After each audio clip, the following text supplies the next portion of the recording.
ঠিক আছে, একটু ফ্রেন্ডদের একটু মেনশন করে দাও, আমরা ক্লাসটা স্টার্ট করবো এখন। ঠিক আছে, তাহলে শুরু হলো আমাদের এখানে। আমি আবারও বলছি, এটা খুবই ইম্পর্টেন্ট একটা লেকচার। এখান থেকে আমার মনে হয় তুমি তোমার হচ্ছে এইচএসসি পরীক্ষা প্লাস হচ্ছে ভার্সিটি বা ইঞ্জিনিয়ারিং যেখানে ক্লাস করো না কেন, মানে যেখানে পরীক্ষা দিতে যাও, তোমার এটা প্রয়োগ যেমন লাগবে পরীক্ষায় আসবে। ঠিক আছে, ওকে। তো আমরা polar apolar, ionic percentage, dipole মোমেন্টের ম্যাথ, এই শুধু ম্যাথ তো করবোই ইন ডিটেলস। দেখো আগামী ক্লাসটাতে আমরা হচ্ছে ডাইপোল মোমেন্টের যে পড়াশোনাগুলো করবো সেটা অনেক বেশি ইম্পর্টেন্ট হবে। আজকে বেসিকটা ক্লিয়ার করব প্লাস কিছু অ্যাপ্লিকেশন দেখাবো, খুবই ইম্পর্টেন্ট। ঠিক আছে, ওকে। তাহলে আজকে আর কথা না বাড়াই ক্লাস শুরু করি। তো প্রথমে চলো বুঝি যে হচ্ছে তড়িৎ ঋণাত্মকতা জিনিসটা কি। ঠিক আছে, ধরো তুমি ছোটবেলায় একটা পড়াশোনা করছো, এরকম একটু পড়াশোনা করছিলাম যে পানির ক্ষেত্রে দেখো মনে পড়ে কিনা যে এই যে সমযোজী বন্ধনে আবদ্ধকৃত ইলেকট্রনগুলো, এই বন্ধনগুলো কিন্তু সমযোজী বন্ধন। এই সমযোজী বন্ধনের মধ্যে যে ইলেকট্রন শেয়ার করে অবস্থায় আছে, এইখান থেকে একজনের একটু স্যাস্ট্রামিক স্বভাব আছে। সেই স্যাস্ট্রা লোকটাকে অক্সিজেন, ফ্রেন্ড সার্কেলের মধ্যে কিন্তু অনেক স্যাস্ট্রা বন্ধু থাকে, শুধু কি খাওয়া দাঁড়ায় থাকে, কার কাছ থেকে খাবে। ঠিক আছে, এরকম ছোটবেলায় হইতো। পালে নিজের সাথে মিলে নাও, আমরা ছোটবেলায় খাইতেই চাইতাম, বন্ধুদের দিতে চাইতাম একটু কমই। ঠিক আছে, এইরকম ঘটনা এখানে ঘটে। তো কি করে একটা ইলেকট্রন দেখো অক্সিজেনের তো আছে, এই ইলেকট্রনটা, এই যে ইলেকট্রন যা আছে এটা ওর দিকে সে নিজের দিকে টানতে চায়, সে তার নিজের দিকে টানে। একই ভাবে এই ফলে কি হয়, সে ডেল্টা নেগেটিভ হয় আর ও কি হয়, ডেল্টা পজিটিভ হয়। বুঝো, ভালো করে বুঝো, ও হয় ডেল্টা নেগেটিভ আর ও হয় ডেল্টা পজিটিভ। একই ভাবে এই ক্ষেত্রে দেখো এদিক থেকে যদি ইলেকট্রনটা সে টানে, ও হয় ডেল্টা পজিটিভ আর ও হয় ডেল্টা নেগেটিভ। তা দুইটা ডেল্টা নেগেটিভ দিলে আমরা লাস্টে কি করব, আলটিমেটলি এখানে 2 ডেল্টা নেগেটিভ দিতে পারবো, 2 দিতে পারবো, ছোটবেলার পড়া। কিন্তু এখানে একটা প্রশ্ন আমি তোমাকে যদি আমি করি যে এখানে কেন এই ডেল সাইনটা আমাকে দিতে হইলো, কেন আমি ডাইরেক্টলি প্লাস মাইনাস দিতে পারলাম না? ইলেকট্রন দেওয়া নেওয়া তো প্লাস মাইনাসের ঘটনা, কিন্তু এখানে কেন ডাইরেক্টলি প্লাস মাইনাস আমরা দিলাম না? অর্থাৎ পানির ক্ষেত্রে কিন্তু আমরা এরকম কখনোই করি না, এরকম কখনোই আমরা করি না, প্লাস দুটো মাইনাস এরকম ডাইরেক্টলি দেই না। ঠিক আছে না? আমরা আসলে ডেল সাইনটা কেন ইউজ করি, তোমরা একটু বলো তো সবাই, যে ডেল সাইনটা আমরা কেন ইউজ করি, এটা একটু সবাই একটু জানাই দাও তো, যে ডেল্টা সাইনটা ইউজ করার কারণটা কি? আচ্ছা, আব্দুল সালাম, শেষটা ছিলাম। ওকে, শেষটা আমি ছোটবেলা মানে সবাই করছি না, বন্ধু বান্ধব খাবার নিয়ে আসলে টিফিন বক্স কেড়ে নিয়ে এলো, খাইছি, লুকায় রাখলে ব্যাগের মধ্যে থাকলেও সেগুলো আমরা নিজেরা খেয়ে নিতাম। ঠিক আছে, সেই ঘটনা। ওকে ওকে, এখন দেখো তো এই যে ঘটনাটা একটু খেয়াল করো, এই ঘটনাটাই হচ্ছে তড়িৎ ঋণাত্মকতা, ইলেকট্রোনেগেটিভিটি, ইলেকট্রনের প্রতি অনেক বেশি পরিমাণে আকর্ষণ দেখানো। তাহলে এখানে অক্সিজেন হচ্ছে কি, অধিক তড়িৎ ঋণাত্মক পরমাণু। অক্সিজেন হলো অধিক তড়িৎ ঋণাত্মক মৌল। তাহলে অক্সিজেন হচ্ছে অধিক তড়িৎ ঋণাত্মক মৌল। ঠিক আছে, তো এই যে ব্যাপারটা, এই যে ঘটনাটা, এই যে দেখো খেয়াল করো, এখানে অক্সিজেন পরমাণুটা নিজের দিকে ইলেকট্রন টেনে নিচ্ছে, এই যে ফলে কি পার্শিয়াল প্লাস আর মাইনাস হচ্ছে, এই যে ঘটনাটা, এটাই হচ্ছে তড়িৎ ঋণাত্মকতা। ঠিক আছে, তো এখানে কার তড়িৎ ঋণাত্মকতার মান বেশি হবে? যে বেশি অধাতব, যে বেশি অধাতব সে হবে বেশি তড়িৎ ঋণাত্মক মৌল। তো আমি কিছু ভ্যালু লিখে দিচ্ছি, এই ভ্যালুগুলো মনে রাখা খুব জরুরি, এই ভ্যালুগুলো মনে রাখা খুব জরুরি। খেয়াল করো, আমি অনেকগুলো ভ্যালু লিখে দেব তোমাকে। ফার্স্টে হচ্ছে হাইড্রোজেন আর এই পাশে হচ্ছে হিলিয়াম। ওকে, সবগুলোর মান লিখে দিচ্ছি আমি। দেখো এটা হচ্ছে লিথিয়াম, এটা হচ্ছে বেরিলিয়াম, এটা হচ্ছে boron, carbon, nitrogen, oxygen, fluorine, neon. Okay, আচ্ছা এদিকে আছে হচ্ছে সোডিয়াম, পরে হচ্ছে ম্যাগনেসিয়াম, তারপরে হচ্ছে অ্যালুমিনিয়াম, তারপরে হচ্ছে সিলিকন, তারপর হচ্ছে ফসফরাস, সালফার, ক্লোরিন, আর্গন। ঠিক আছে, ওকে, প্রায় 20টা মৌলের মতো লিখে দিয়েছি, তোমার বইয়ে 5টার মতো আছে, তো ওই 5টা দিয়ে আসলে সব কভার হয় না, তো আমরা চাইবো হচ্ছে কিভাবে মোটামুটি সবই আমাদের কভার হয়। ঠিক আছে, তো আমি ভ্যালুগুলো লিখে দিচ্ছি। প্রথম কথা হচ্ছে ইলেকট্রোনেগেটিভিটি বা তড়িৎ ঋণাত্মকতা একটা রিলেটিভ ভ্যালু, তার কোনো ইউনিট নাই।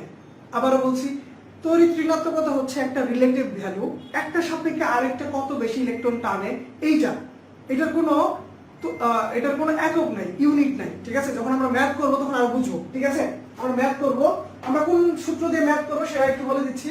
আমরা সূত্র দিয়ে ম্যাথ করবো হচ্ছে percentage character is equal to, একটা সূত্রটা লিখে দিচ্ছি, 16 del x plus 3.5 del x whole square. এই সূত্রটা দিয়ে আমরা ম্যাথ করব, আমি এগুলো বোঝাবো কিভাবে কি আসছে।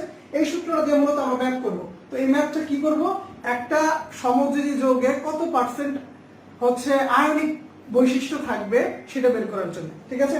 ওকে, তোমরা ততক্ষণে কাজটা কি একটু বন্ধুদের মেনশন করে দাও আর হচ্ছে শেয়ার করে দিও ক্লাসটা। ওকে, খুব মন দিয়ে খেয়াল করো, ভালো করে খেয়াল করো একটু জিনিস।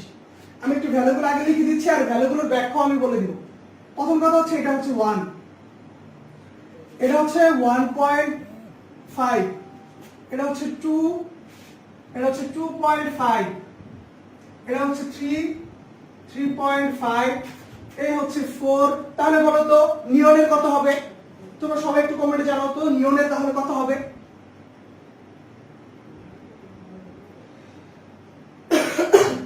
একদম সঠিক উত্তর দিয়েছো এমডি সিফাত, যে আংশিক বোঝাতে ডেল্টা ইউজ হয়, অর্থাৎ এখানে বন্ধনে আছে কিছু পরিমাণ ইলেকট্রন টেনে নেওয়া, এই প্রবণতাই হচ্ছে ইলেকট্রোনেগেটিভিটি। ইয়েস, অক্সিজেন অনেক বেঈমান, তারা দুইজনে মিলে আসলে জিনিসটা কিনে আরেকজন বেশি করে অক্সিজেন নিজে খেয়ে ফেলে, ঠিক আছে। ওকে, সবাই একটু অ্যানসার করা শুরু করো তো যে নিয়নের কত হবে, নিয়নের ইলেকট্রোনেগেটিভিটি কত, হোয়াট অ্যাবাউট নিয়নের ইলেকট্রোনেগেটিভিটি কত হবে। ওকে, সবাই সবাই অনেকে সঠিক উত্তর দিচ্ছ, অনেকে ভুল উত্তর দিচ্ছ। ভুল যাতে না হয় এই জন্য প্রশ্ন করা, তুমি কোথায় ভুল করবা সেটার জন্য, ঠিক আছে, ভুল যাতে না হয় সেই জন্য। অনেকে বলছো 0 0 0, অনেকে বলছো 4.5 4.5। ইয়েস, সঠিক উত্তর আসলে কোনটা হওয়া উচিত? সঠিক উত্তর তো একটাই হয়, তাই না? সঠিক উত্তর হচ্ছে 0, সঠিক উত্তর হচ্ছে 0 সঠিক। এটা আবার অক্সিজেন মনে করিস না ভাই, এটা হচ্ছে ও মানে 0 0.0, এটা হচ্ছে 0, কথা বলছি। ওকে, আসলে কেন 0 অলরেডি হয়তো বুঝে গেছি যে নিয়ন আসলে ইলেকট্রন গ্রহণ করতেই চায় না, তার তো ইলেকট্রনের দরকারই নাই, তার শেষ কক্ষপথ কি অলরেডি অক্টেট ফুলফিল, ঠিক আছে। ওকে ওকে, এখন খেয়াল করো, আমরা এটা মনে রাখবো কিভাবে। দেখো তো এই লাইনটাতে যারা আছে প্রত্যেকেই কি হচ্ছে 0.5 করে বাড়ছে, তাহলে তাদের ডিফারেন্স হচ্ছে 0.5 করে 0.5 করে বৃদ্ধি পাচ্ছে। এই মনে রাখা খুব সহজ, ঠিক আছে, মনে রাখা খুব সহজ। একটু খেয়াল করো। হ্যাঁ, সঠিক উত্তর সবাই দিয়েছো, সঠিক উত্তর সবাই দিয়েছো, নিষ্ক্রিয় হয় 0। এখন খেয়াল করো, উপর থেকে নিচে গেলে একটা জিনিস খেয়াল করো, উপর থেকে নিচে গেলে ভ্যালুটা একটু কমে। কেন কমে সেটা আমি বলবো, আগে দেখো কমে কত হয় জানো? 0.9, এটা ছিল 1 আর এটা হচ্ছে 0.9। ওকে, এখন খেয়াল করো এই দিকে যখন যাব এইবার বাড়বে কত করে তোমরা একটু বলবা। 1 দেখলাম, এটা হচ্ছে 1.2, এরপর এটা দেখলাম 1.5, এটা হচ্ছে 1.8, হ্যাঁ, এখন হচ্ছে 2.1, পরে দেখলাম এটা হচ্ছে 2.1, তার মানে 0.3 করে বেড়ে যাচ্ছে, ঠিক আছে। তোমরা এখন বলো তো যে সালফারের কত হবে? তাহলে তোমরা এবার একটু বলো সালফারের কত হবে, তোমরা একটু সবাই কমেন্টে জানাও তো যে সালফারের তাহলে কত হবে। তাহলে সালফারের ইলেকট্রোনেগেটিভিটিটা কত হবে? ও আমার তো মাইক্রোফোন নাই, আমি ভুলেই দিয়েছিলাম, ঠিক আছে।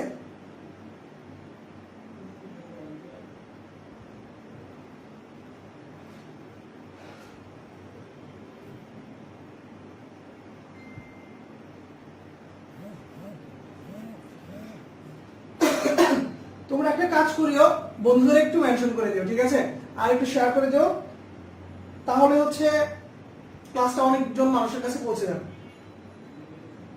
ওকে, তোমরা একটু উত্তর করার চেষ্টা করো। অনেকে সঠিক উত্তর করছো, অনেকেই ভুল উত্তর করছো, এখন কোনটা সঠিক কোনটা ভুল আমরা একটু সেটাই দেখি, ঠিক আছে।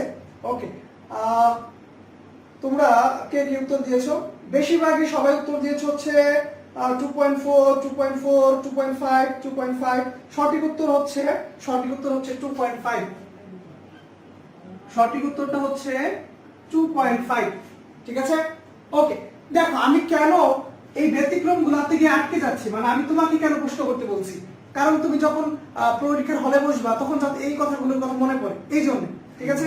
ওকে, এখন তুমি বলো তাহলে, তার মানে দেখতে পারলাম এইখান থেকে এই পর্যন্ত হচ্ছে 0.3 করে বাড়ছে, 0.3 করে বাড়ছে, রাইট, 0.3 করে বাড়ছে, আর এখানে বাড়ছে হচ্ছে 0.5 করে, আর এইখানটাতে এসে বাড়ছে হচ্ছে 0.4, এইখানে বাড়ছে শুধু 0.4, 2.1 এর সাথে 0.4 যোগ করলে 2.5, বাড়া উচিত ছিল কত 0.3, বাট এবার হয়ে গেছে কত 0.4, অর্থাৎ 2.5। এখন তোমরা আমাকে বলবা তাহলে ক্লোরিনের কত হওয়া উচিত, তাহলে ক্লোরিনের কত হওয়া উচিত তোমরা একটু বলো, তোমরা একটু বলো যে ক্লোরিনের তাহলে কত হওয়া উচিত বা কত হবে সবাই।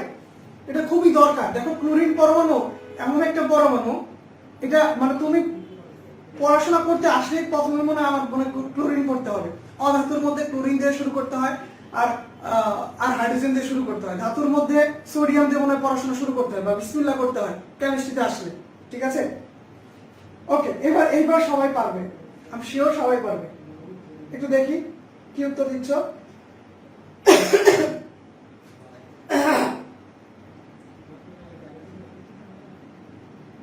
333 মন্দিরা ব্যানার্জি একই সাথে অনেকবার লিখছে 3। ইয়েস, তোমার অনেক কনফিডেন্ট, ঠিক আছে এই জন্য। ওকে, আসলে এই आंसरটা হচ্ছে 3। এইবার আর মানে 4 বাড়ছে, এর মানে যে এখানেও 4 বাড়বে এরকম না, এখানে বের হয়ে গেছে 0.5। তাহলে খুব কঠিন কি মনে রাখা, আর বলতো তোমরা আগেই জানো, এটা আর তোমাদের গুগলি দেওয়ার কিছু না, এটা হচ্ছে 0। ওকে, কারণ নিষ্ক্রিয় গ্যাস। তাহলে দেখো এইখানে এসে বাড়লো 0.4, আর এইখানে এসে বাড়লো 0.5, আর এইখানে তো 0, ঠিক আছে? ওকে, তাহলে সবাই একটু বলো তো যে আমরা কি মনে রাখতে পারবো না? দেখো তো আমার ডিফারেন্সটা কোথায়, এইখানে এইখানে। আর দেখো তোমরা মুখস্থ করা লাগবে কি, আর আমরা পারবো না সবাই। দেখো তো মোটামুটি প্রায় 4 5 6 7 8, দেখো প্রায় 20টা মৌলের মতো আমার জানা হয়ে গেছে, তাই না? প্রায় 20টা মৌলের মতো আমাদের জানা হয়ে গেল, অথচ তোমার বইয়ের মধ্যে আছে 5টা। তো তুমি সেগুলো দিয়ে সব কাজ করতে পারবে না, তোমাকে সব কাজ করা শিখতে হবে।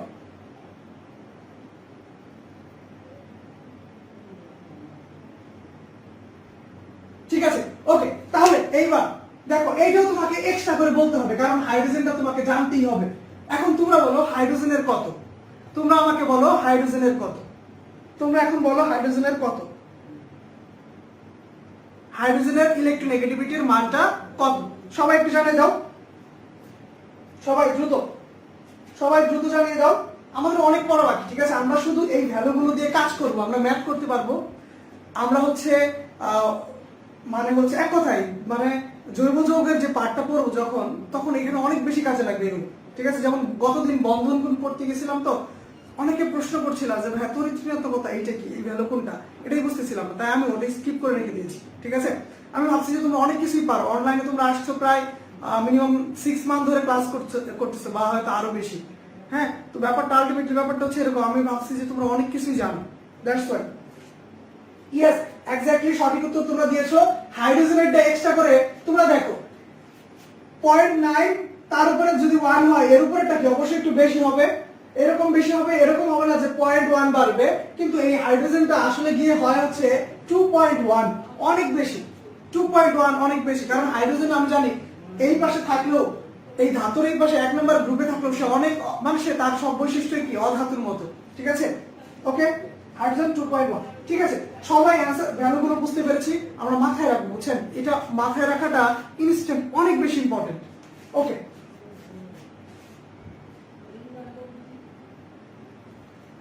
ঠিক আছে, ক্লিয়ার, বুঝে দিলাম।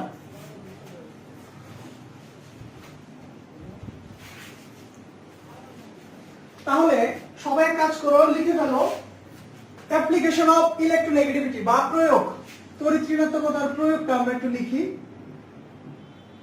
আমরা প্রয়োগগুলো দেখব, এই ইলেকট্রোনেগেটিভিটি মান জানাতে লাভ হয়েছে কি।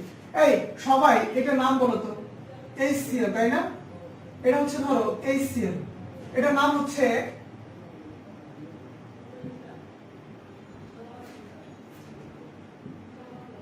Hydrogen chloride. এটার নাম এটাও তো হইতে পারে ক্লোরোহাইড্রেট, ক্লোরোহাইড্রেট। দেখো তো, আমরা যদি আরেকটা যৌগ নেই PCl3, ফসফরাস,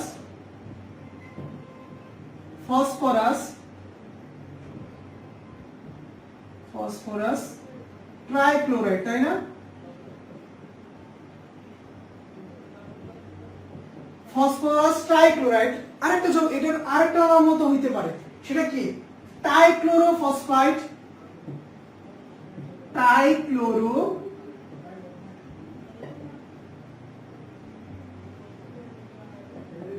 আরেকটা নামও কি হইতে পারে, টাইক্লোরোফসফাইড, এটাও হইতে পারে, তাই না? এই তোমরা বলো তো এই এক নম্বরের ক্ষেত্রে কোনটা সঠিক? এক নম্বরের ক্ষেত্রে কোনটা সঠিক, উপরেরটা না নিচেরটা? সবাই বলো, নাকি দুইটাই সঠিক? তোমরা একটু বলো কোনটা সঠিক, সবাই একটু বলে ফেলো। দেখো সঠিকটা হচ্ছে এইটা, সঠিকটা হচ্ছে এইটা। এইটা আসলে কিসের উপর নির্ভর করে? এই নামকরণটা নির্ভর করে এই তড়িৎ ঋণাত্মকতার উপর। প্রয়োগটা খুব ভালো করে খেয়াল করো।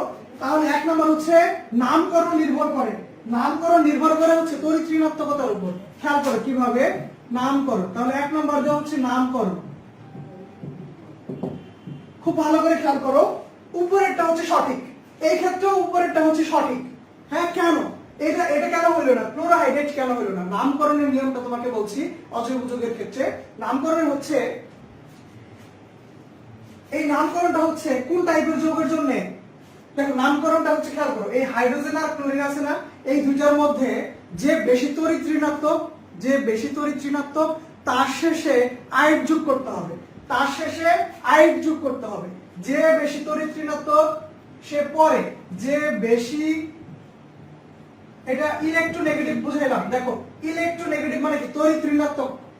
যে বেশি ইলেকট্রোনেগেটিভ, যে বেশি ইলেকট্রোনেগেটিভ সে পরে, সে পরে বসে, ঠিক আছে? আর তার শেষে একটা ওয়ার্ড, একটা হচ্ছে প্রিফিক্স যোগ করতে হয়, সরি সাফিক্স যোগ করতে হয়, বা হচ্ছে পূর্ণসর্গ যোগ করতে হয়, সেটা হচ্ছে আইড, আইড যোগ করতে হয়, ঠিক আছে? তাহলে খেয়াল করো, খেয়াল করো, যে বেশি ইলেকট্রোনেগেটিভ সে হবে পরে, আর তার সাথে কি যোগ করতে হবে? প্লাস আইড যোগ করতে হবে। দেখো এটা হচ্ছে হাইড্রোজেন আর ক্লোরিন, হাইড্রোজেনের হচ্ছে 2.1 আর ক্লোরিনের কত? ক্লোরিনের হচ্ছে 3। তাহলে এই দুইটার মধ্যে আগে কে বসবে? হাইড্রোজেন বসবে, পরে বসবে কে? ক্লোরিন, আর ক্লোরিনের সাথে আইড যোগ করতে হবে। এইজন্য হচ্ছে হাইড্রোজেন ক্লোরাইড, হাইড্রোজেন ক্লোরাইড। বুঝতে পেরেছি? ক্লিয়ার? এই এই যে নামকরণটা, এটা হচ্ছে, এটা হচ্ছে ডায়াটমিক, দুইটা অ্যাটম আছে এরকম যৌগের জন্য, ঠিক আছে? ওকে, তারপর খেয়াল করো, ডায়াটমিক মানে হচ্ছে দুইটা হাইড্রোজেন থাকবে, ধরো দুইটা এরকম থাকবে। খেয়াল করো, মানে দেখো এটার ক্ষেত্রে খেয়াল করো, মানে দুইটা টাইপের মনে থাকবে। এখানে আছে কি? ফসফরাস আর ক্লোরিন, দুইটা টাইপ। খেয়াল করো খুব ভালো করে, দেখো আবার এই ক্ষেত্রে কি হবে? ফসফরাসের কত? ফসফরাস ছিল সম্ভবত 2.1 আর ক্লোরিন হচ্ছে 3। তাহলে আগে কার নাম বলবো? আগে বলবো ফসফরাস, তারপরে বলবো হচ্ছে ক্লোরাইড, ফসফরাস ট্রাইক্লোরাইড, ঠিক আছে? তাহলে নামকরণের ক্ষেত্রে, তাহলে এক নাম্বার যে অ্যাপ্লিকেশন আমাদের তড়িৎ ঋণাত্মকতা, সেটা হচ্ছে নামকরণের ক্ষেত্রে। নামকরণের ক্ষেত্রে সবাই বুঝেছি কিনা আমাকে একটু বলো তো। এই নামটা কি, এই নামকরণটা কি হবে তোমরা বলো তো। ধরো ব্রোমিন আর ক্লোরিন আছে, এই নামকরণটা কি হবে? এই নামকরণটা কি হবে সবাই একটু বলো তো।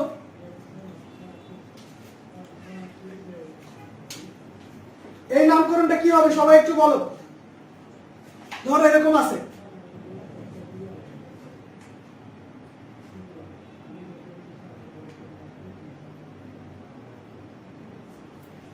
এই নামকরণটা তাহলে কি হবে সবাই একটু বলো। এক নাম্বারটা করে ফেললাম, কিন্তু আমরা এরপরে দুই শুরু করব, দুই নাম্বার অ্যাপ্লিকেশনটা করব। দুই নাম্বারটা হচ্ছে সবথেকে ইম্পর্টেন্ট, পার্সেন্টেজ। দুই নাম্বারটা হচ্ছে সবথেকে ইম্পর্টেন্ট, পার্সেন্টেজ আয়নিক ধর্ম।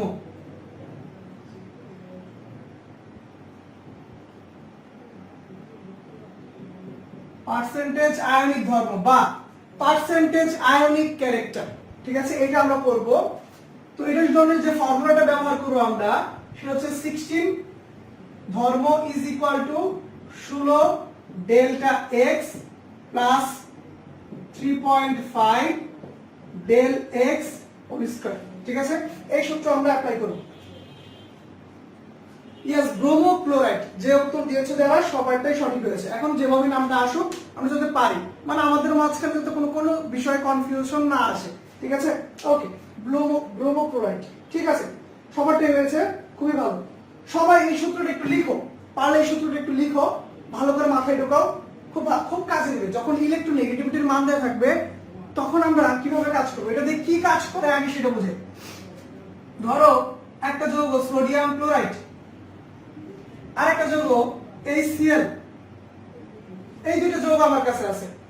তো আমরা জানি এটা একটা আয়নিক যৌগ, এটা একটা সমযোজী যৌগ, এটা একটা আয়নিক যৌগ, এটা একটা সমযোজী যৌগ, এটা তোমরা সবাই জানো, ঠিক আছে। তো আয়নিক যৌগ হওয়ার মানে হচ্ছে এটা 100% কি হবে, আয়নিক হবে। আর এটা কি হবে, 100% কি হওয়া উচিত, সমযোজী হওয়া উচিত। কিন্তু আল্লাহর দুনিয়ায় এমন কোনো কম্পাউন্ডই নাই যেটা নাকি 100% সমযোজী 100% আয়নিক। আল্লাহর দুনিয়ায় এমন কোনো কম্পাউন্ডই নাই যেটাকে 100% সমযোজী আর 100% আয়নিক, ঠিক আছে, এরকম কোনো কম্পাউন্ডই নেই। তো দেখা যাবে যে আয়নিক যৌগের মধ্যে সমযোজী বৈশিষ্ট্য প্রকাশ পায়, আবার সমযোজী যৌগের মধ্যে আয়নিক বৈশিষ্ট্য প্রকাশ পায়। তো এইটা খুব ভালো করে আমি তোমাদের একটু ডিফারেন্সিয়েট করে দিয়ে নিই, আমি তোমাদের আগে পার্থক্যকরণ করে দিয়ে নিচ্ছি, ঠিক আছে। আয়নিক যৌগে সমযোজী বৈশিষ্ট্য।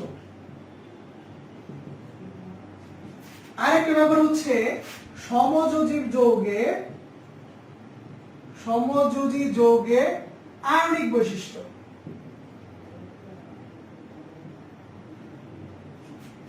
আয়নিক যৌগে সমযোজী বৈশিষ্ট্য আর একটা হচ্ছে সমযোজী যৌগে আয়নিক বৈশিষ্ট্য। এই যে দুইটা ঘটনা, এই দুইটা ঘটনা দুইটা জিনিস দিয়ে ব্যাখ্যা করতে হয়, একটা জিনিস দিয়ে ব্যাখ্যা করা যায় না। খুব ভালো করে খেয়াল করো, আয়নিক যৌগে সমযোজী বৈশিষ্ট্য ব্যাখ্যা করে বিজ্ঞানী ফাজান। তোমরা হয়তো যারা বইটার সাথে পরিচিত আছো তারা জানো যে ফাজানের নীতি আছে, ফাজানের নীতি, ফাজানস ল, ফাজানের নীতি দিয়ে সেটা ব্যাখ্যা করতে হয়। আর এইটা ব্যাখ্যা করতে হয় কি, এই যে ionic percentage character, ionic character, ionic ধর্ম দিয়ে, আয়নিক ধর্ম বা ইলেকট্রোনেগেটিভিটি দিয়ে। কি বলছি ভালো করে বুঝো, কথা মন দিয়ে শুনো।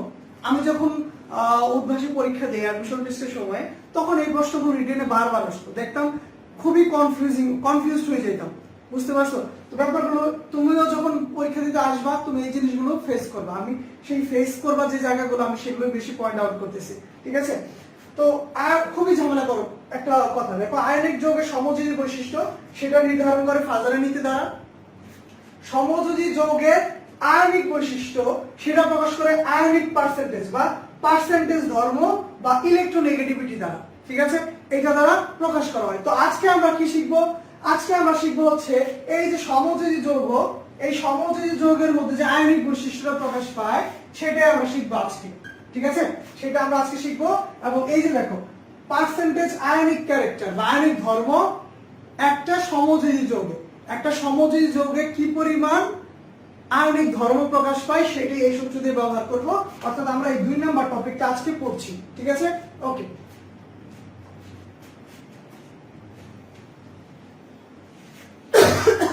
তোমাকে ধরো একটা প্রশ্ন করলাম, এটা আমি কি বুঝাই দেব, এখানে del x is equal to তড়িৎ ঋণাত্মকতার পার্থক্য, তড়িৎ ঋণাত্মক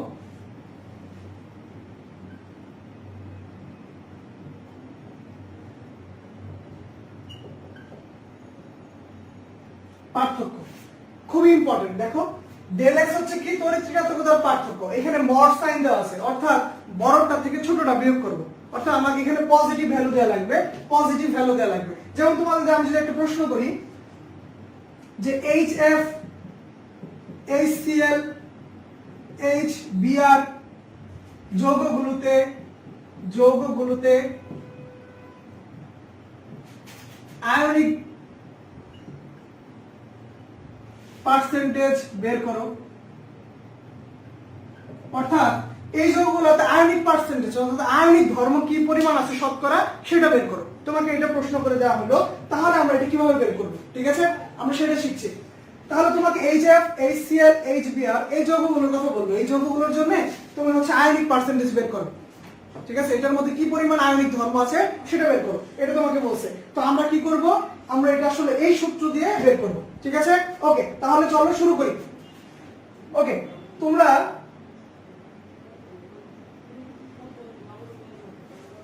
তাহলে চলো আমরা একটু শুরু করি। তাহলে আমরা ফার্স্টে শুরু করব HF। আমরা শুরু করব হচ্ছে HF দ্বারা। সবাই সবাই একটু খেয়াল করো, আমরা HF দিয়ে শুরু করব। হাইড্রোজেনের হচ্ছে 2.1 আর ফ্লোরিনের কত? ফ্লোরিনের হচ্ছে 4। তাহলে ডিফারেন্সটা কত? ডিফারেন্সটা হচ্ছে কি করব, একটা থেকে আরেকটা বড়টা থেকে ছোটটা বিয়োগ করব। তাহলে আসবে হচ্ছে 1.9। 1.9 ঠিক আছে, আমাদের হচ্ছে 1.9। ওকে, তাহলে দেখো 1.9 হচ্ছে আমাদের কি ইলেকট্রোনেগেটিভিটি ডিফারেন্স। ডেল এক্স এর মান হচ্ছে কত তাহলে? তাহলে del x is equal to হচ্ছে 4 মাইনাস 2.1 সমান হচ্ছে 1.9।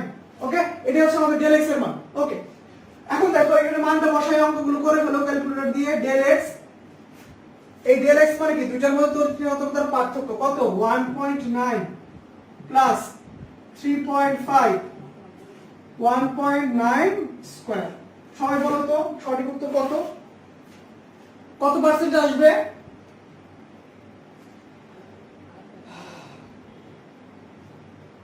সবাই একটু শেয়ার করে দিই ক্লাসটা। অনেক কম শেয়ার করছো তোমরা, ঠিক আছে? তোমরা যারা দেখছো সবাই শেয়ার করলেও কিন্তু অনেক হয়ে যায়। আর তোমরা শেয়ার করলে প্রত্যেকটা ক্লাস যদি 5 জন করে দেখো অনেক মানুষ দেখবে, কিন্তু তোমরা আসলে শেয়ারই করো না, ঠিক আছে? আমরা এতটাই অকৃতজ্ঞ যে আমরা ক্লাসে শেয়ার পর্যন্ত করতে চাই না, বন্ধুদের মেনশন পর্যন্ত করতে চাই না, ঠিক আছে? ওকে, দেখো সবাই সবাই কত পার্সেন্ট আসবে একটু ক্যালকুলেট করো। সবাই একটু ক্যালকুলেট করো। পরীক্ষা আসবে, আসা শুরু হয়ে গেছে সব। ভেবো না যে এগুলো পরীক্ষা আসবে না, অনেক বই অলরেডি দেওয়া শুরু করে দিয়েছে, অনেক কিছু, ঠিক আছে? স্যার আমি শেয়ার করেছি। ফাহাদ হোসেন, অনেক অনেক ধন্যবাদ তোমাকে ভাইয়া। ইয়েস, অলরেডি একজন উত্তর করেছে 43.035%। অর্থাৎ আর কারো কোনো অ্যান্সার? আর কারো কোনো অ্যান্সার? সঠিক উত্তরটা কত? অ্যান্সার করো একটু। তোমরা করবা, ঠিক আছে? আমি তোমাকে শুধু দেখাই দিব, তোমরা দুমায়া করবা কাজ। মন্দিরা ব্যানার্জি সঠিক উত্তর দিয়ে ফেলেছে। অরূপ 43% এর কাছাকাছি। হ্যাঁ 43%। ওকে, ঠিক আছে। আসলে তার মানে এটা হচ্ছে অ্যারাউন্ড 43%। অর্থাৎ তুমি লাস্টে শুধু পার্সেন্টেজ ক্যারেক্টার দিয়ে দিবা। বলে দিছি পার্সেন্টেজ আয়নিক ক্যারেক্টার, অর্থাৎ তার সাথে তুমি পার্সেন্টেজ দিয়ে দিবা। অর্থাৎ HF যৌগে, এই যৌগটার মধ্যে এটা তো হওয়া উচিত কি, দেখো হাইড্রোজেন আর ফ্লোরিন দুইটাই কি অধাতু, তারপরেও এটা তার মানে সমযোজী যৌগ। এই সমযোজী যৌগে প্রায় 43% কি আছে? আয়নিক ধর্ম আছে। প্রায় 43% কি আছে? আয়নিক ক্যারেক্টার তার মধ্যে আছে, ঠিক আছে? ক্লিয়ার? সবাই সঠিক উত্তর দিয়েছো, তোমরা যারা দিয়েছো তারা সবারই সঠিক উত্তর হয়েছে।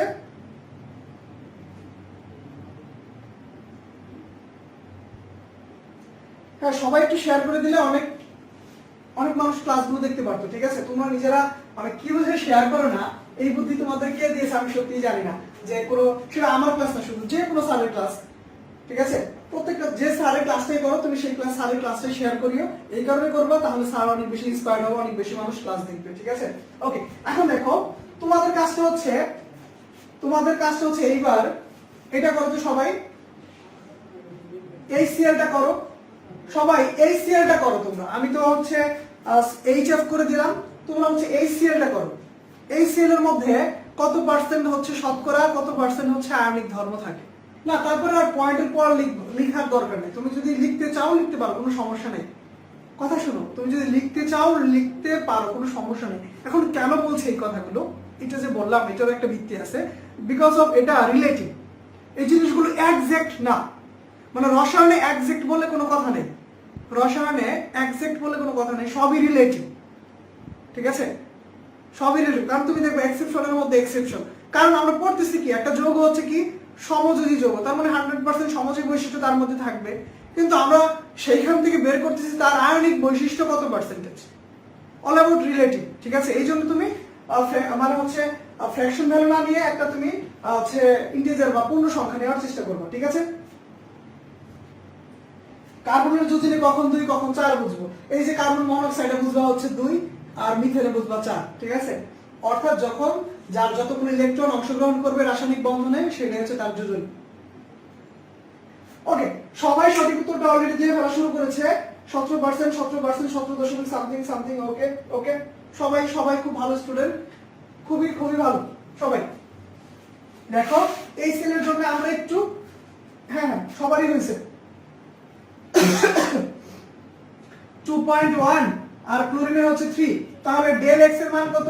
3 মাইনাস 2.1, তার মানে হচ্ছে কত? 0.9। ওকে, তাহলে এখানে মান বসাবো 16.9 প্লাস 3.5 0.9 স্কয়ার। সো আলটিমেটলি তোমরা লিখছো হচ্ছে 17%, अराउंड 17%, 17 সামথিং। সো আমি 17% ধরে নিলাম। ঠিক আছে, ক্লিয়ার? সবাই ক্লিয়ার? ওকে,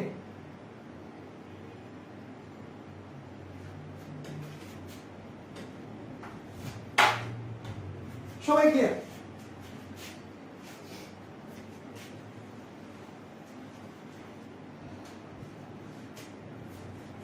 হ্যাঁ সবাই, সবাইটা ঠিক আছে।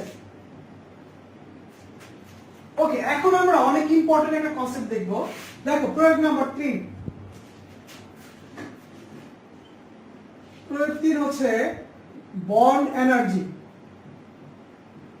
Bond strength, bond strength. খুব ভালো করে খেয়াল করো, ইম্পর্টেন্ট, অনেক ইম্পর্টেন্ট। বন্ড স্ট্রেংথ, তোমাকে বলছি বন্ধন শক্তির ক্রম অনুসারে সাজাও।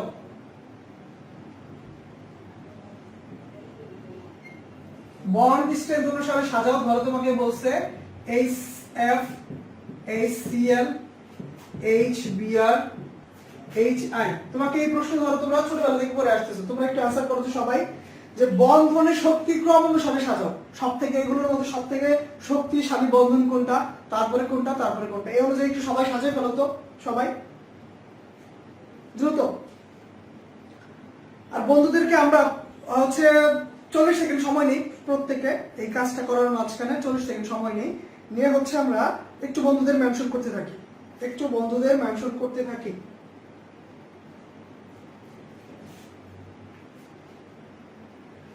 আমরা একটা কাজ করি, একটু বন্ধুদের মেনশন করি, ঠিক আছে? তাহলে ওরা ক্লাসগুলো পাবে। এগুলোর বন্ড স্ট্রেংথ বের করতে বলছি, বন্ড স্ট্রেংথের অর্ডার।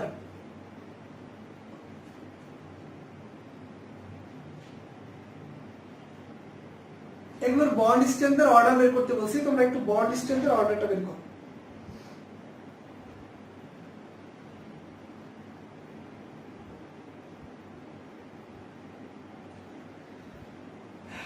এই যে দেখো, এই যে কিছু ভালো ছেলে আছে যারা অলওয়েজ কমেন্ট করতে থাকে, সবাই আছে, সবাই ভালো। যে আব্দুল সালাম মেনশন করে যাচ্ছে, জানাতুল ফেরদৌস মেনশন করে যাচ্ছে, এমডি হাবিবুল্লাহ শরীফ মেনশন করে যাচ্ছে, অর্ণিচন্দ্র ও করে যাচ্ছে, তারপর হচ্ছে কানিশ ফাতেমা, সবাই খুবই ভালো, চমৎকার। একটু তোমরা, আমি বলি তুমি 40 সেকেন্ড টাইম দাও, অনেক মানুষ ক্লাস করবে, ভাড়ার জন্য 40 সেকেন্ড ক্লাস দেওয়াই যায়, তাই না? ওকে, ঠিক আছে, তোমরা একটু এটা আনসার করার চেষ্টা করো। তো তোমাদের আমি একটু বলি, এই যে এখানে আমি ফর্মুলা লিখে দিচ্ছি, তুমি পেরে যাবে, ঠিক আছে? তো bond strength is directly proportional to difference of electronegativity, ইলেকট্রোনেগেটিভিটির ডিফারেন্সের উপর ডিপেন্ড করে, ইলেকট্রোনেগেটিভিটির ডিফারেন্স, ঠিক আছে? বলে দিই একটু, ইলেকট্রোনেগেটিভিটির ডিফারেন্স, ইলেকট্রোনেগেটিভিটির ডিফারেন্স যেখানে বেশি সেখানে বন্ড স্ট্রেংথ তত বেশি। আবার বলছি, তাহলে কি বললাম? Bond strength is directly proportional to electronegativity difference. যেখানে ইলেকট্রোনেগেটিভিটির ডিফারেন্স যত বেশি হবে সেই বন্ড তত বেশি শক্তিশালী, ঠিক আছে? ওকে, দেখি দেখি কি উত্তর দিয়েছো। উল্টা পাল্টা দুজনেই দিয়েছো, ঠিক আছে? দেখি সবার উত্তরটা একটু দেখার চেষ্টা করি।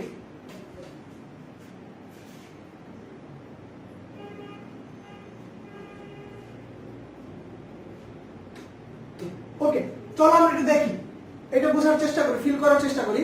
তারপরে হচ্ছে এগুলোর অ্যাসিডিক অর্ডার দেব।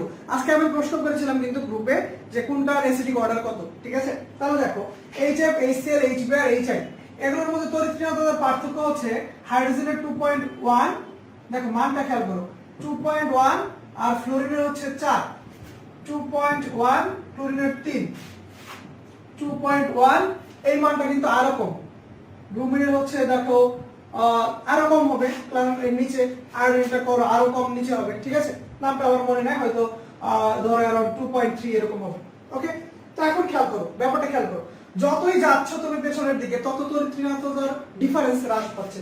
দেখো এই এটার পার্থক্য, এটার পার্থক্য, এগুলোর পার্থক্য আস্তে আস্তে হ্রাস পাবে, ঠিক আছে?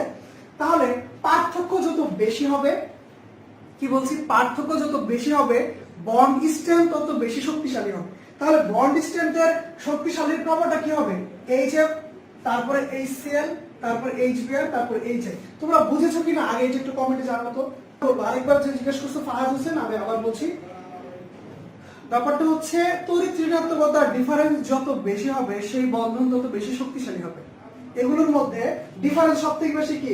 এটা হাইড্রোজেন HF এর মধ্যে সবথেকে বেশি ডিফারেন্স দুইটার মধ্যে, তারপরে এইটা, তারপরে এটা, তারপরে এটা। তাহলে বন্ড স্ট্রেংথটা কি হবে? সবথেকে বেশি এটার মধ্যে শক্তি বেশি, তারপরে এটা, তারপরে এটা, তারপরে এটা, ঠিক আছে? ওকে, ঠিক আছে, সবাই বুঝতে পেরেছি? ওকে, তোমরা বুঝতে পেরেছো, ভালো কথা। এখন এই প্রশ্নটাকে যদি আমি এভাবে বলি, এই যৌগগুলোর কথাই যদি আবার বলি যে অ্যাসিডিক অর্ডার অনুসারে সাজাও, এইবার তোমাকে কি বলছি আমি বুঝো ভালো করে। সব সময় আমি আমার যখন পড়াশোনা করতাম বা আমরা এটা মুখস্থ করতাম যে এইটার ক্ষেত্রে হাইড্রাইসিডের ক্ষেত্রে নরমাল গুলার থেকে উল্টা হয়। কেন উল্টা হয় সেটা আমরা আজকে বুঝে যাবো, ঠিক আছে? কি বলছি? অ্যাসিডের অর্ডার,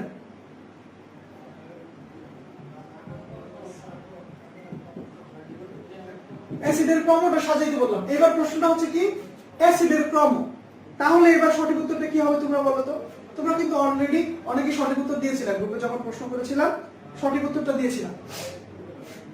সবাই একটু সঠিক উত্তর করার চেষ্টা করো, রাইট? উল্টা পাইলে বন্ধুরা বলে যে সঠিক উত্তর দিয়েছো, যে তাহলে উল্টা হবে। কেন উল্টা হবে তারপর বলছি আমি।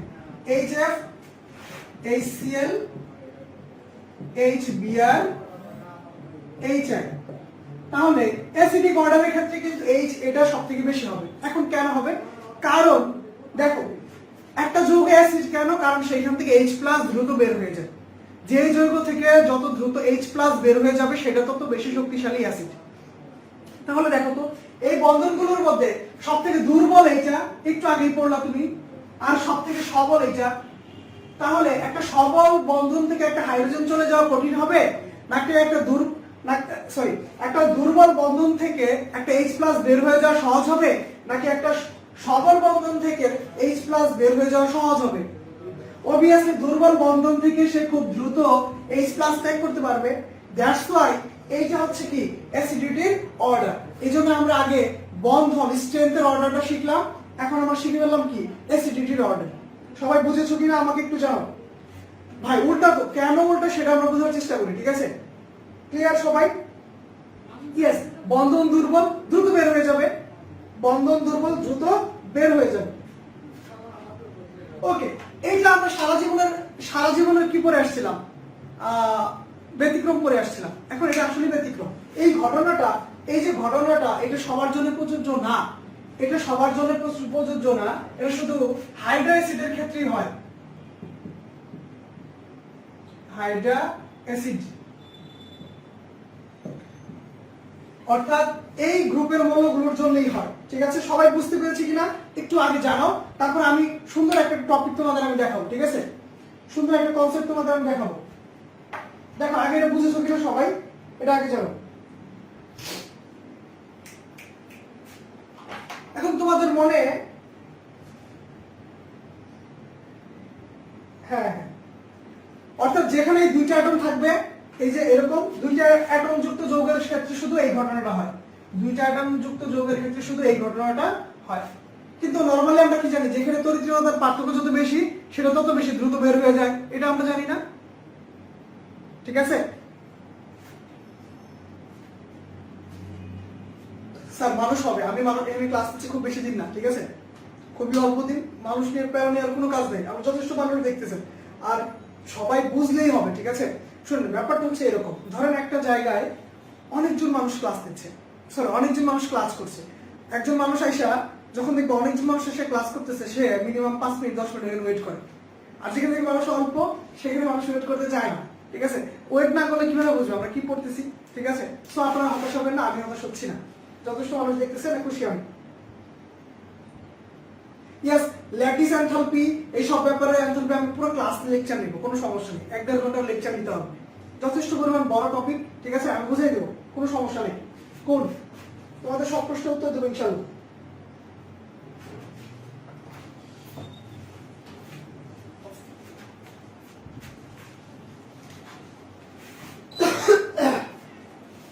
ধরো মন দিয়ে খেয়াল করো, ধরো তোমার কাছে এরকম একটা জিনিস আছে, খুব ভালো করে খেয়াল করো, NaOH মানে হচ্ছে ক্ষার, NaOH আছে তোমার কাছে, আমরা তৈরি করলাম হচ্ছে নাইট্রিক অ্যাসিড,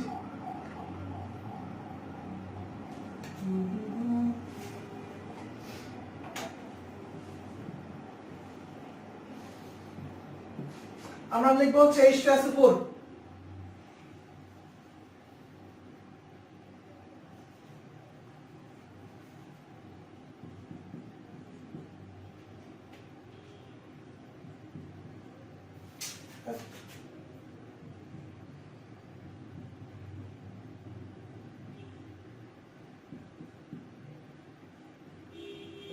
এই সবাই তাকাও, খুব মন দিয়ে খেয়াল করো। আচ্ছা ভালো করে তাকাও তো সবাই, সবাই দেখো, এটা হচ্ছে আমার NO3 HNO3, এটা হচ্ছে H2SO4, আমরা সবাই জানি, ঠিক আছে, ওকে।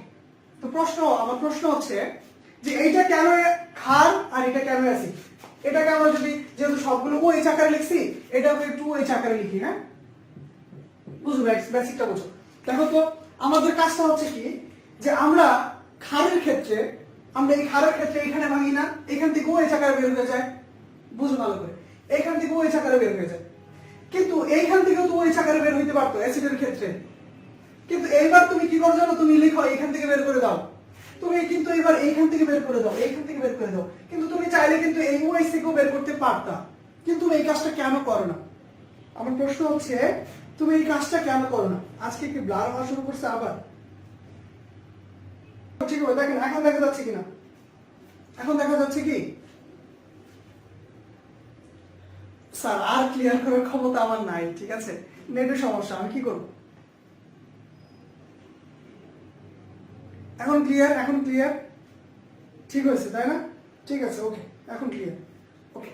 তো ভালো করে মন দিয়ে নিজেকে কখনো প্রশ্ন করছো কিনা, নিজেকে কখনো প্রশ্ন করেছে কিনা যে এই ক্ষেত্রে NaOH বের হয়ে যাচ্ছে, এই ক্ষেত্রে H বের হয়ে যাচ্ছে, এই ক্ষেত্রে তো আমি OH কে বের করে দিতে পারতাম, এই ক্ষেত্রে তো আমি OH কে বের করে দিতে পারতাম, এখানে কেন H বের হয়ে যাচ্ছে, এই মনে প্রশ্ন করা উচিত ছিল, ঠিক আছে, কখনো করেছি কিনা জানি না। ওকে, এখন কথা, আমার প্রশ্ন বুঝেছো তোমরা? আমার প্রশ্নটা কি বুঝেছো তোমরা? আমি বলছি যে ক্ষারের ক্ষেত্রে তুমি কিভাবে ডিসাইড করবা, বা অ্যাসিডের ক্ষেত্রে কি করে ডিসাইড করবা, H বের হবে নাকি OH বের হবে? একটা যৌগ অ্যাসিড নাকি ক্ষার, তুমি জানো অ্যাসিড হলে H+ বের হয়, OH, আর ক্ষার হইলে OH বের হয়, ঠিক আছে, এটা আমরা জানি। কখন তুমি কিভাবে ডিসাইড করবা যে এখান থেকে H+ বের হবে নাকি OH- বের হবে, ঠিক আছে? এই প্রশ্নটা বুঝো আবার, যে আমরা কখন এই প্রশ্নটা করি না, আমরা জানি অ্যাসিডের ক্ষেত্রে H+ বের হয় আর ক্ষারের ক্ষেত্রে OH- বের হয়, ক্ষারের ক্ষেত্রে OH- বের হয়। এখন আমরা প্রশ্ন করি না যে এইখান থেকেও তো হচ্ছে এটা বের হইতে পারতো, এইখান থেকেও তো যাইতে পারতো, দেখো এইটুকু তো যেতে পারতো, এইটুকু তো যেতে পারতো, দেখো এটার মতো এইটুকু তো যেতে পারতো, এটাও তো ক্ষার বলা যাইতো, কিন্তু সেই ঘটনাটা হচ্ছে না। এরকমটা না হওয়ার কারণটা কি, আমি আবারও বলছি, প্রশ্নটা বুঝো ভালো করে। Na বের হবে, Na থেকে OH বের হবে নাকি H বের হবে, OH অর্থাৎ H+ ত্যাগ হয়ে যাবে, নাকি এই বন্ধনটা ভাঙবে, এইটা ভাঙবে নাকি এইটা ভাঙবে, অথবা দেখো এইটা ভাঙবে নাকি এইটা ভাঙবে, কোন বন্ধনটা ভাঙবে সেটার উপরে তো ডিপেন্ড করে, তাই না? ঠিক আছে, এটা আমরা কিভাবে ডিসাইড করব, দেখো খেয়াল করো, এইটা একটা নন মেটাল, খুব ভালো করে খেয়াল করো, আমি বলে দিচ্ছি, ভালো করে বুঝো, যেহেতু সবার সমস্যা হচ্ছিল নেটওয়ার্কে।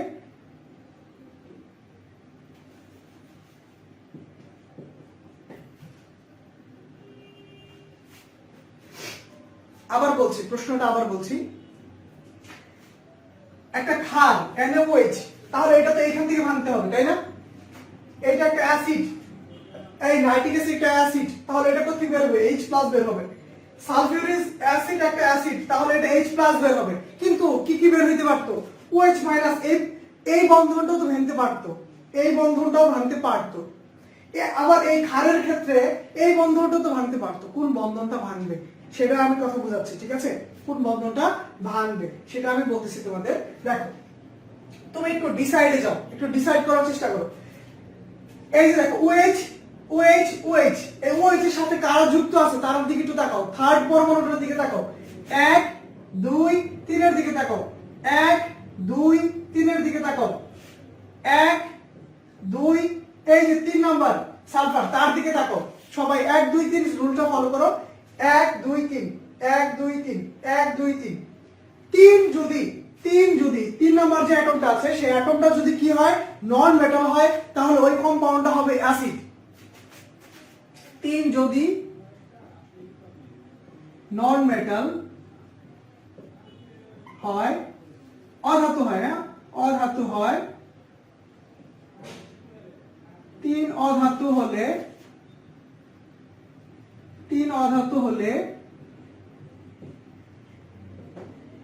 অ্যাসিড হবে।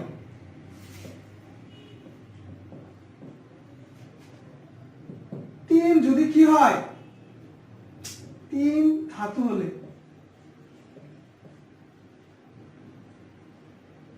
ক্ষার হবে। ভালো করে বুঝো, ভালো করে বুঝো, কথাটা বুঝো, মন দিয়ে বুঝো, মন দিয়ে শুনো কি বলছি। 1 2 3 সবার সাথে কিন্তু OH আছে, দেখো OH OH OH 1 2 3 1 2 3 1 2 3, অর্থাৎ OH-টা যার সাথে যুক্ত, ও যে পরমাণুর সাথে ডাইরেক্টলি যুক্ত, সেই পরমাণুটা যদি ধাতু হয় তাহলে সেটা হবে ক্ষার, আর যদি সেটা অধাতু হয় তাহলে হবে অ্যাসিড। বুঝেছো কিনা সবাই বলো?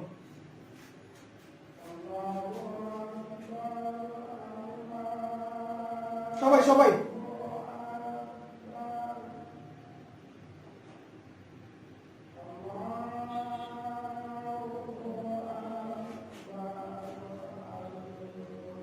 স্যার ক্লিয়ার ক্লিয়ার বুঝতে পেরেছি? ওকে ঠিক আছে, সবাই একটু দেখেন ডান কিনা, বুঝতে পেরেছেন কিনা। বলছি একটা যৌগ ধাতু হবে নাকি অধাতু হবে সেটা OH পরমাণু, ও যে পরমাণুর সাথে যুক্ত তার উপর ডিপেন্ড করবে, ও যে পরমাণুর সাথে যুক্ত তার উপর ডিপেন্ড করবে, ঠিক আছে? একজন প্রশ্ন করছে NH4+ OH, এটা কি হবে? খেয়াল করো, এই NH4টা এখানে ভাঙলে কি হয়? NH4+ হয়। এইটা আসলে কার মতো আচরণ করে? ধাতুর মতো আচরণ করে। NH4+, তার সেটা কেমন হিসেবে আচরণ করে? এটা একটা রেডিকেল মূলক, ঠিক আছে? এটা কার মতো আচরণ করে? ধাতুর মতো আচরণ করে। সো NH4টাও কি প্লাস হিসেবে আমরা কি ধরবো? 3 নাম্বারটা তাহলে ধাতু হিসেবে কাউন্ট করব, দিস ইজ ধাতু হিসেবে কাউন্ট করব।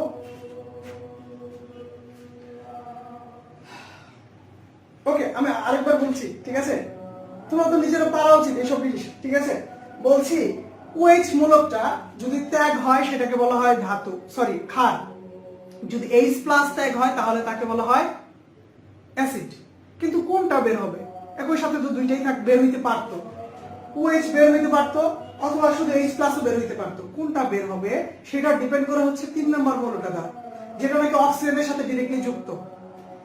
এই যে OH সোডিয়ামের সাথে যুক্ত, এই OH নাইট্রোজেনের সাথে যুক্ত, এই OH সালফারের সাথে যুক্ত। তাহলে দেখো এই যে 1 2 3 1 2 3 1 2 3, এই মৌলগুলো 3 নাম্বার যে মৌলটা আছে, এই যে 3 নাম্বার থার্ড, এই 3 নাম্বার মৌলের উপর ডিপেন্ড করে। 3 নাম্বার মৌলটা যদি 3 নাম্বার মৌলটা অধাতু হইলে ওই যৌগটা হয় অ্যাসিড। 3 নাম্বারটা যদি ধাতু হয় তাহলে হয় ক্ষার, ঠিক আছে? ক্লিয়ার সবাই?